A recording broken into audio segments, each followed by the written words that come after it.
Allez, salut à tous, j'espère que vous allez bien. Aujourd'hui, on va faire un caisson de basse. Donc c'est un 46 cm l'haut-parleur. Donc c'est le modèle, c'est Delta 18B de Warfedal. C'est la même chose. Bon. Sur le site d'achat, il était donné pour 1000 watts.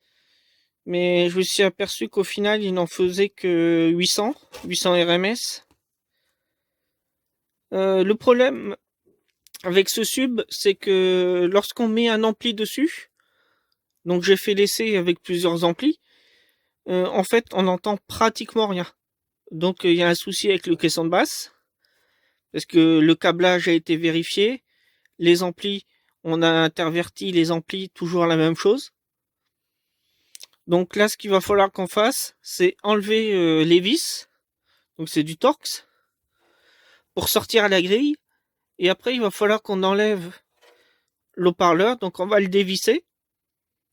On va tester sa bobine pour voir si c'est bien 8 ohms. Ensuite, on fera un essai directement avec un ampli branché directement sur l'haut-parleur sans passer par le filtre qui est à l'intérieur. Comme ça nous permettra de vérifier que le haut-parleur fonctionne ou pas. Donc s'il fonctionne pas, dans ce cas-là, c'est facile. On rachète un sub de 18 pouces, on le remonte dedans et après, logiquement, ça fonctionne. Si l'haut-parleur fonctionne, ça voudrait dire qu'il y a un souci avec le filtre. Donc il faudra voir qu'est-ce qui se passe avec le filtre. Donc pour commencer, on va dévisser toutes les vis. Alors là, je suis à peu près à 1 mètre du caisson là. Donc vous voyez, il est énorme hein, en fait. Hein. Moi, je peux reculer. Il est vraiment énorme. Donc je dévisse avec mon Torx. J'enlève la grille et je vous dis à tout de suite. Alors pour dévisser, je me suis eu des tiges comme ça de Torx. Donc j'en ai plusieurs dans le sachet. Et puis comme ça permet d'aller loin avec la visseuse. Donc ça, c'est super. Bon, allez, j'enlève la grille.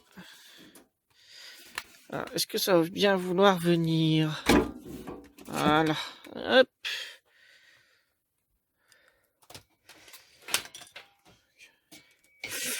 On dirait qu'il y a du chenille à l'intérieur. Bon, je vais continuer à dévisser. Donc, encore du Torx.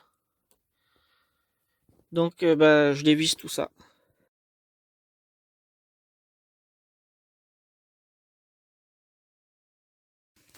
Alors, voici le filtre à l'intérieur. Donc, vous voyez, il y a un gros condensateur de 92 microfarad 160 volts en non polarisé. Il y a une énorme bobine. Et derrière, on voit qu'il y a encore un autre condensateur. En fait, c'est un gros sub. Et on peut faire une bi-amplification. Donc, on peut avoir deux amplis qui viennent se brancher pour alimenter le caisson. Quand on a besoin de puissance. Hein.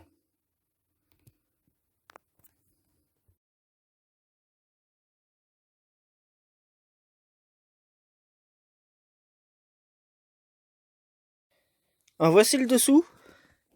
Il est énorme. Hein. Vous voyez? Et là, je fais aucun zoom. Je suis juste devant l'aimant. Je suis à quoi? Je suis à 1 mètre, 1 mètre 20 de l'aimant, là. Bon, alors, on va mesurer ici l'impédance sur le bornier. Bon, alors, je me suis mis sur les deux connecteurs, plus et moins. Je me suis mis en ohms et j'ai 7,4 ohms. Donc apparemment la bobine doit être bonne. Donc maintenant ce qu'on va faire, c'est qu'on va venir mettre deux fils ici et relier le fil à un ampli pour voir si l'haut-parleur fonctionne bien. Allez, on va essayer de mettre du son pour voir si ça fonctionne bien.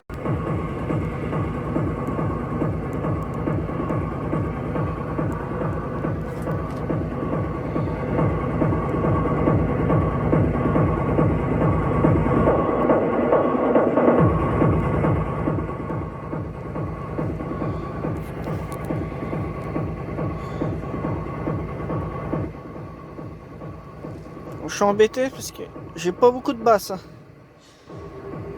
On devrait être à beaucoup plus que ça là.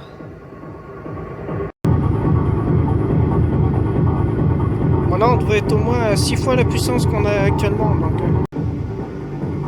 Donc là j'ai la preuve, hein, le sub est bien HS, hein, ça devrait cogner et en fait il n'y a rien du tout.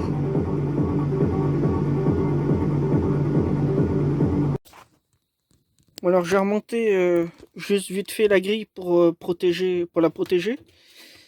Ensuite, maintenant j'ai plus qu'à commander un subwoofer en 46 cm.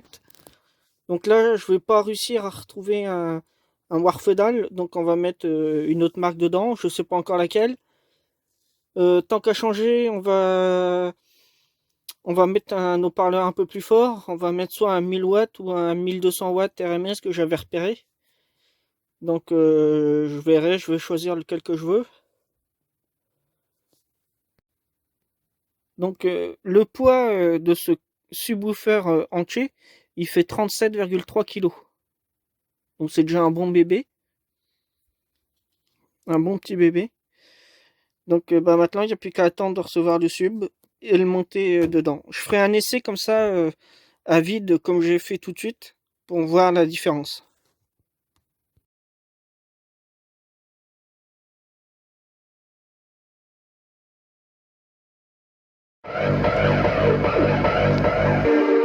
Ça marchait mieux déjà.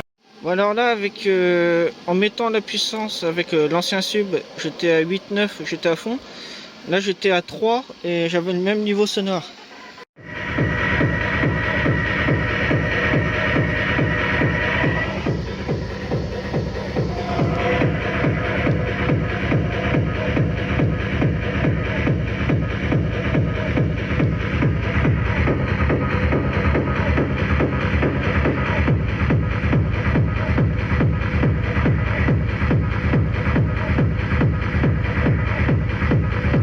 Bon alors maintenant on va débrancher, on va remonter le caisson comme il était avant avec un sub 9. Bon alors je suis désolé pour la qualité d'image parfois. Je fais ça alors qu'il n'y a pas de lumière donc c'est pas facile. Bon alors le sub qu'on a remplacé il fait 1400 watts RMS. Je l'ai mis sur un ampli Interm CM20-5, donc l'ampli fait pas le poids, hein. Il faut mettre un plus gros ampli là-dessus pour pouvoir l'alimenter. Je l'ai essayé qu'à petite puissance, vraiment toute petite. Et là on peut dire qu'il donne par rapport à l'autre, hein. Donc j'espère que cette petite vidéo vous a plu. C'est pas souvent que je vous ferai voir comme ça du gros matos. Donc voilà. Si vous avez aimé, n'hésitez pas à mettre un petit pouce vers le haut, comme ceci. Oh là mon beau pouce. Ensuite, il y a le forum Triac FR, donc vous pouvez y aller. C'est un forum d'aide au dépannage électronique et informatique. Donc vous inscrivez, c'est gratuit. Pour enlever la pub sur le forum, vous installez AdBlock Plus par exemple. Et comme ça, vous serez tranquille. Donc là maintenant, c'est la fin de la vidéo. Donc je vous dis bye bye et à la prochaine pour une future vidéo. Allez, salut, salut!